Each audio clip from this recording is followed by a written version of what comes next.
Hello friends, बहुत बहुत शुक्रिया वीडियो पे क्लिक करने के लिए। दोस्तों, इस वीडियो के अंदर आपको मिलेंगे पूरे 186 फाइल्स, जिसके अंदर पूरी एसवीजीस और ईपीएस और एआई फाइल होगी। साथ में इमेजेस भी होंगी कुछ के अंदर, लेकिन कुछ के अंदर वो नहीं होगी। एसवीजी फाइल्स के अंदर आपको बाहर मिल जाएगी, आर फाइल के अंदर मिलेगी, फोल्डर के अंदर भी मिल जाएगी। फोल्डर के अंदर कई फाइल्स के अंदर आपको जेपीजीस, पीएनजीस और एसवीजी भी मिलेंगी। तो कुल मिला के इसके अंदर सब कुछ है। एसवीजी, पीएनजी मिलेगी और ईपीएस एआई फाइल भी मिलेगी। तो आई होप कि ये वीडियो पसंद आए, तो वीडियो को लाइक जरूर कीजिएगा, शेयर जरूर कीजिएगा, और आपको ये फ्रीबीज जो है वो कैसी लगती है हमें जरूर बताइए कमेंट बॉक्स में।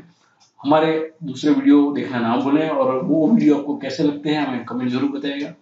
और ये सीरीज आपको कैसी लगती है फ्रीबीज, क्या आगे करना चाहिए या नहीं, ये हमें कमेंट बॉक्स में जरूर बताइए। तो हम वेट करेंगे आपके कमेंट का। तो मिलते हैं अगले वीडियो के अंदर, तब तक के लिए बहुत बहुत शुक्रिया।